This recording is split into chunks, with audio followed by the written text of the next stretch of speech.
Hey, what's up, you guys? Rasati out here in Singapore once again on the Night Owl podcast. It's like, I don't know, 1:20 something in the morning. I really need to get my ass to bed. But I wanted to jump on here real quick because I've been thinking about the difference between what I thought was normal and then what I discovered was normal, especially when I was growing up, right? So, honestly speaking, we assume that everyone lives by the same rules that we do until you speak your truth and allow people to weigh in, and suddenly you realize, okay, there are other ways that this could go, right? There are other ways that this could happen. Honestly speaking, I've lived in 5 different countries, and I've always been raised Eastern in a Western culture, which is, oh my God, it was such a nightmare because it was hard to kind of blend in and actually not stand out in school because I did not want to stand out. I didn't want to be walking around calling everybody auntie and uncle when they're older than me, or anna and akka, because literally that's what my mom would make me do, and it was quite embarrassing.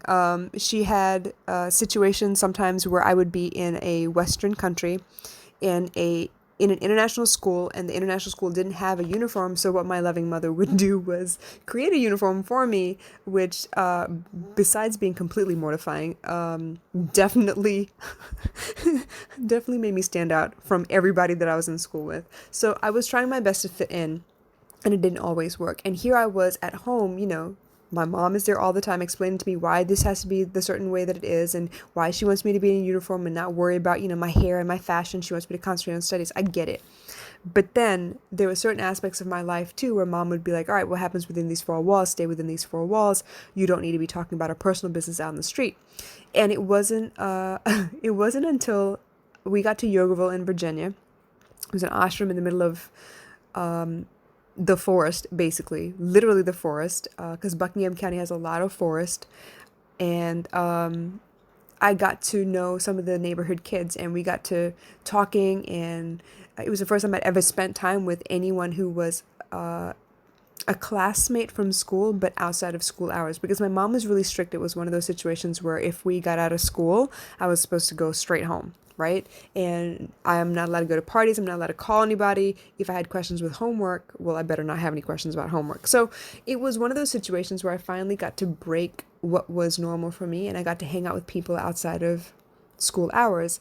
And getting to their house and hanging out with them and seeing how they live, it was a family of mostly girls and one boy. I think, I don't know, I can't remember. I think it's like 4 or 5 sisters and a brother. And just the way they regarded each other, the way they spoke to each other, the way they spoke to their parents.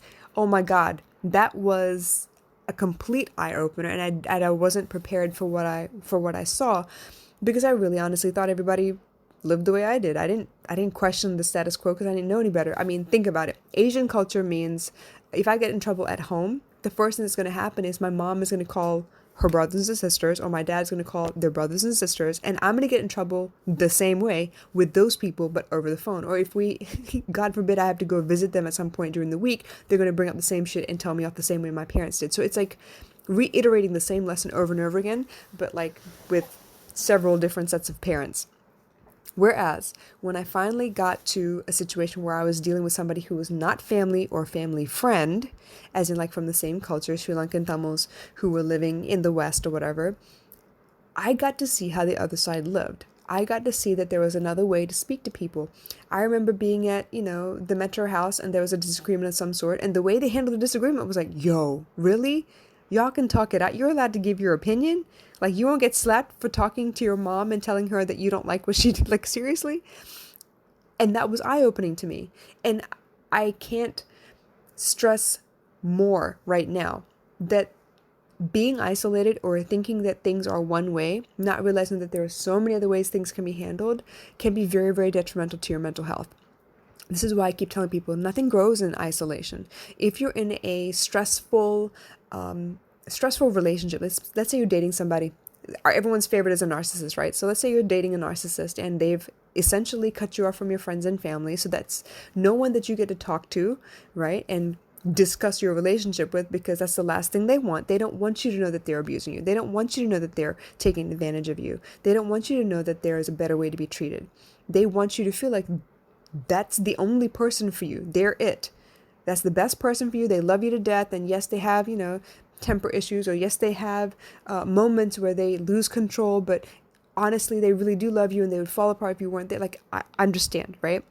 But imagine if they weren't the kind of person to alienate you from everybody, if they were to allow you a couple of people that you could, you know, talk to on a regular basis and let people know the good, bad, and ugly of your relationship. Imagine what that would mean. It means that the minute something goes on in your relationship that is not good for you and you're able to talk about it with somebody else, they would reiterate the fact that it's not good for you. Maybe you should say something to your significant other so you can change it. But a lot of times in narcissistic relationships, that's not what's going on. You are alienated on purpose because they don't want you to know better. In our culture, in Asian culture, it seems that we need our parents needed their kids to know that there's only one way, a good way to grow up with morals and values. Now, forget the fact that there are plenty of kids that grew up a little wild, even under the rule of, Eastern parents or whatever.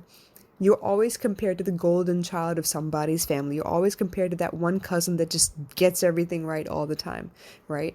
Even though you know better. On the surface, they look like really, really good kids. But they depend on the fact that you don't speak to anyone who does not believe the same things that they do. They depend on that. And I'm not saying your parents are narcissistic. I'm saying that this is the way they were raised. And this is the right way. And it's the only way because that's the only way they know.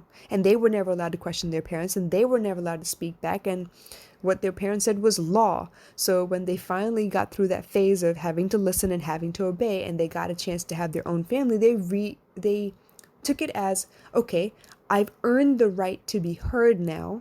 So what I say goes, and it's law. So it's basically hurt passed down through the generations, and they do what they know because they're too afraid to try anything different.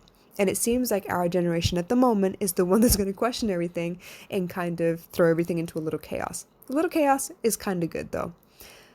I want you guys to understand there is no right or wrong way to do anything because it can be adapted to where you feel comfortable. Some people need, and I stress this very much, some people need lots and lots of rules. They feel better when they know exactly what's going to happen and how it's going to happen and the consequences of everything that goes on. They need to know. Some people do not like to be told what to do. Some people need that freedom to just, go with the flow and catch the wind basically and do what feels good to them. This comes down to personality, not child raising. But the point is, you won't know what feels good or bad to you until you go through something and it doesn't fit your personality type. At that point, we need to be told or taught to observe and recognize so that we can understand what kind of people we are. What do we need in life? What are our human needs? For those of us who are really, really creative, we don't like being told what to do or when to do it. And that's mostly because we really, really, really love variety. We love surprises. We love being in the moment. We really love it. For those more analytical types, you need to be certain. You need certainty in your life. You need to know what the schedule is, where things are going, the plan to get to wherever it is you're going. You need to know every step of the way because then you can prepare better. That's just the way your temperament is. That's the way your personality is. And there's nothing wrong with that.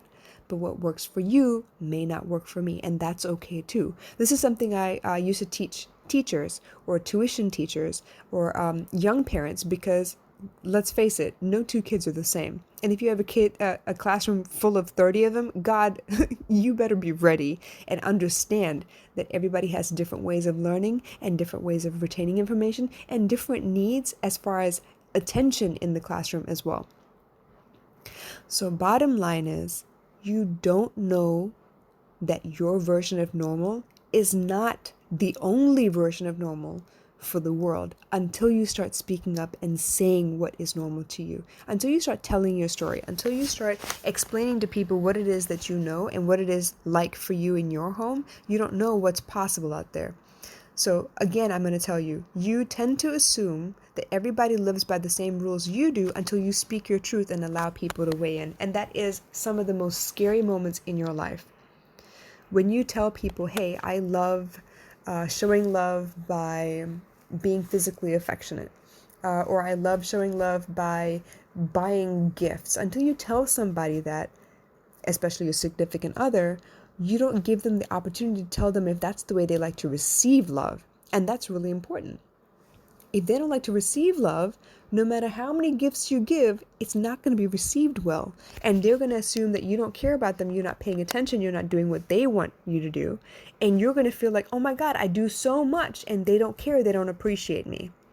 So this is the reason I teach what I teach.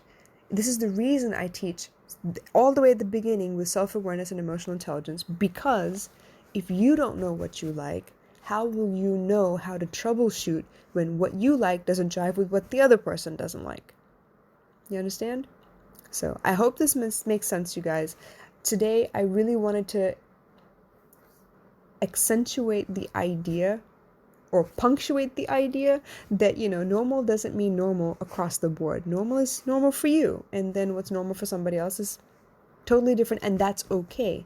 But when you come together as a couple or as a family, it's really important that everyone has a chance to be heard, so you can find a good blend of normal so that everyone feels important. If you have any questions or concerns, drop them in the comments below, you guys, and I will get to them as soon as I can. But in the meantime, I hope you have a blessed night, and I'll catch you again soon. Bye.